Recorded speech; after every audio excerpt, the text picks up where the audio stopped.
Hello everyone, আসসালামু আলাইকুম। সবাই কেমন আছেন? আশা করি সবাই ভালো আছেন। আল্লাহর অশেষ রহমতে আমরাও ভালো আছি। সকাল সকাল ঘুম থেকে উঠে নাস্তা বানাতে চলে আসলাম।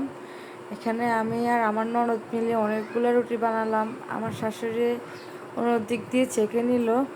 আর আমার ছেলে মেয়ে তো সাদা সিধা রুটি কখনোই খাবে না, তাদের জন্য আমি দুটা রুটি আবার পরোটার মতো করে ভেজে নিলাম।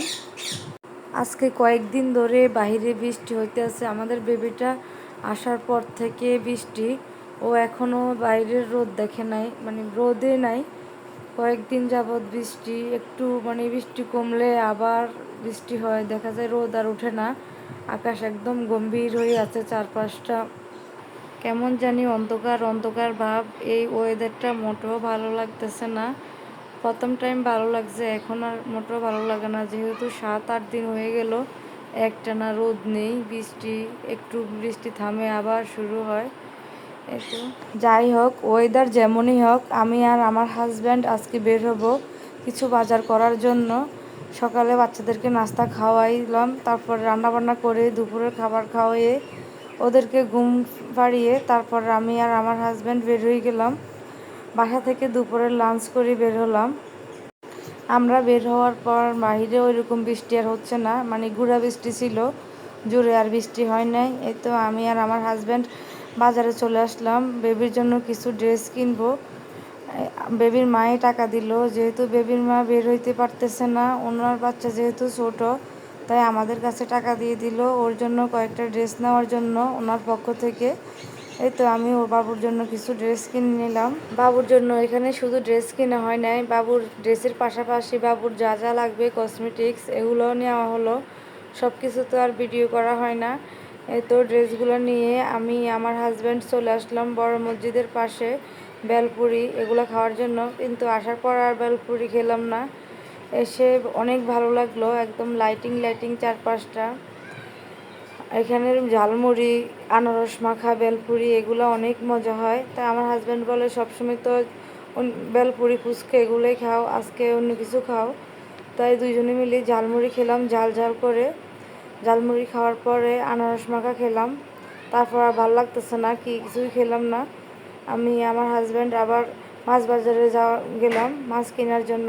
এই তো এখানে মাছ কিনে নিলাম, কাতল মাছ, রুই মাছ, বড় একটা ব্রিগেড মাছ। মাছটা কিন্তু অনেক বড়, ভিডিওতে বোঝা যায় নাই। বাসায় এসে দেখি আমার হাজব্যান্ড আরও মাছ পাঠাইছে, এগুলো একদম নদীর তরতাজা মাছ। এই মাছগুলো খেতে কিন্তু অনেক স্বাদ। এখানে গরুর মাংস কিনা হলো, যেহেতু কালকে বাসায় মিলাদ পড়াবে, তাই বাজারগুলো করা। আর মাছগুলো বাজার থেকে কেটে আনলো, আমি মাছগুলো সুন্দর করে ধুয়ে নিলাম, আলাদা আলাদা করে নিলাম। এগুলো আমার শাশুড়ি প্যাকেট করে ফ্রিজে রেখে দিবে, আমি ধুয়ে আলাদা আলাদা করে রেখে দিলাম। আর ইদানিং বাইরে বের হলে খুবই খারাপ লাগে, একত বৃষ্টি, দ্বিতীয়ত ঈদ উপলক্ষে অনেক ভিড়, মানুষ, গরুর হাট সব মিলিয়ে অনেক বিরক্তকর। এই তো আমি আমার ছেলে মেয়েকে নিয়ে পরের দিন সকালে স্কুলের উদ্দেশ্যে রওনা হলাম। আর স্কুলে যাওয়ার পর কি পরিমাণে বৃষ্টি শুরু হলো, বাসায় যে আসবো তার কোনো ক্ষমতা নেই, অনেক বৃষ্টি। কিন্তু ভালোই লাগলো এভাবে খোলামেলা পরিবেশে বৃষ্টি দেখতে। বাসায় থাকলে দেখা যায় কাজে ব্যস্ত থাকি, ওইরকমভাবে প্রকৃতির সাথে মেশা যায় না, বৃষ্টিও দেখা হয় না। আর আজকে স্কুলে আসার পর মন ভরে গেল, একদম বাইরের দৃশ্যটা অনেক সুন্দর লাগলো। একটানা বৃষ্টি হচ্ছে, থামার কোনো সম্ভাবনা নেই। পরে তো থামলে, আস্তে ধীরে থামলো, আমরাও বাসায় চলে আসলাম। আর আজকে যেহেতু বাবুর মিলাদের অনুষ্ঠান ছিল, এই বাসায় এসে অনেক কাজ ছিল। এই তো কাজের আফা এদিকে অনেকগুলো পেঁয়াজ কেটে দিল, আমি এদিকে রান্না বসিয়ে দিলাম গরুর মাংস। হাতে মাখিয়ে গরুর মাংস রান্না করি সবসময় আমরা, এভাবে গরুর মাংস রান্না করলে কিন্তু অনেক মজা লাগে। আর রান্না বান্না যেহেতু মোটামুটি ছিল, অন্যদিকে তো মাছ ভাজি করে নিচ্ছি। আমরা আবার মোটামুটি মশলা খাই, মশলা একটু বেশি ইউজ করি।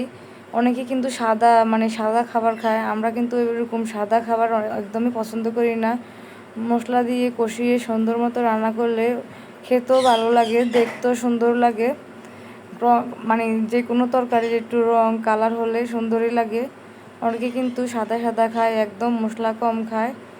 আমাদের ঘরে কিন্তু এরকম তরকারি মোটেও পছন্দ করে না। ভালোভাবে কষিয়ে রান্না করলে সবারই পছন্দ। তো আমি এখানে মাছটা মশলার মধ্যে একটু কষিয়ে নিচ্ছি, পরে ঝোল দিয়ে দিব। সবসময় একরকম স্টাইলে রান্না করি, যেহেতু ফ্যামিলির সবাই মোটামুটি ঝাল ঝাল খাবার পছন্দ করে, তাই সেমভাবে রান্না করা হয় সব সময়। ব্যতিক্রমী রান্নাবান্না আর হয় না। রান্না বান্না করতে আমার ভালো লাগে, কিন্তু আজকে রান্না করতে গিয়ে আমার মোটেও ভালো লাগে নাই। কেন জানি হঠাৎ পুরা শরীর সিক হয়ে গেল। মানে কেমন জানি লাগতেছে, পুরা পা মনে হয় ব্যথা। মানে দাঁড়িয়ে দাঁড়িয়ে রান্না করতে একদমই ইচ্ছে করতেছে না। তারপরে অনেক কষ্টে রান্নাগুলো শেষ করলাম। এই তো মাছ ভাজি করা শেষ। এখন আমি রান্না করব মুরগি, আর গরুর মাংস তো অন্যদিকে হচ্ছেই। এখানে দেশি মুরগি আর ব্রয়লার মুরগি রান্না করব। দেশি মুরগিটা আমি হাতে মাখিয়ে প্রেশার কুকারে দিয়ে দিলাম, যেহেতু শরীরও ভালো লাগতেছে না আর হাতে একদম সময় নেই। স্কুল থেকে এসে আমি সব রান্নাবান্না করলাম, তাই তাড়াতাড়ি করে প্রেশার কুকারে দেশি মুরগিটা দিয়ে দিলাম সিদ্ধ হওয়ার জন্য। আর অন্যদিকে আমার শাশুড়ি ডাল রান্না করে রেখেছিল, আর ব্রয়লার মুরগিগুলো তেলে ভেজে রেখেছিল, মাছও ওনারা তেলে ভেজে রেখেছিল। আমি এখন রান্না করে নিচ্ছি। এই তো প্রেশার কুকার থেকে দেশি মুরগিটা বের করে নিলাম। এখন আমি আবার চুলায় ভালোভাবে মশলা তেল এগুলো যেন ভিতরে ঢুকে ভালোভাবে মিশিয়ে নিচ্ছি। দেখা যায় প্রেশার কুকারে রান্না করলে মনে হয় যে মশলাগুলো ভিতরে ঢুকে না, রান্নার টেস্ট ওইরকম ভালো আসে না। যদি আপনি প্রেশার কুকার থেকে বাইর করে আবার একটু রান্না করে নেন, তাহলে ভালোভাবে মশলাটা মাংসের ভিতরে ঢুকে খেতেও ভালো লাগে। এই তো আমি অন্যদিকে ব্রয়লার মুরগিটা ভাজি করে নিচ্ছি। ব্রয়লার মুরগি আমরা কেউ খেতে চাই না, কিন্তু আজকে কেন জানি ব্রয়লার মুরগি খেতে ইচ্ছে করলো, তাই আমার হাজব্যান্ডকে বললাম একটু জাল জাল করে ব্রয়লার মুরগি খাবো, নিয়ে আসার জন্য। আমার ছেলে মেয়ে তো রোস্ট পছন্দ করে, সবসময় রোস্টই করি, কিন্তু আজকে যেহেতু আমার মন চাইলো, তাই আমার হাজব্যান্ডকে বলার পর উনি ব্রয়লার মুরগি পাঠাইলো। এই তো আমি করলা ভাজি করে নিচ্ছি। এত কিছু রান্না করলাম, কিন্তু আমার কাছে ডাল করলা ভাজি মানে একদম নর্মাল খাবারই খেতে ভালো লাগে। গরুর মাংস রান্না শেষ, পোলাও রান্না করলাম, কিন্তু ভিডিও নেওয়া হয় নাই, যেহেতু হুজুররা চলে এসেছে বাবুর নাম রাখার জন্য। মিলাদও হয়ে গেছে, এদিকে বাবুর নাম রাখা হচ্ছে। আমাদের বাবুর নাম হলো নাবিলাতুন নূর। সবাই দোয়া করবেন, মাশাআল্লাহ বলবেন। আল্লাহ হাফেজ।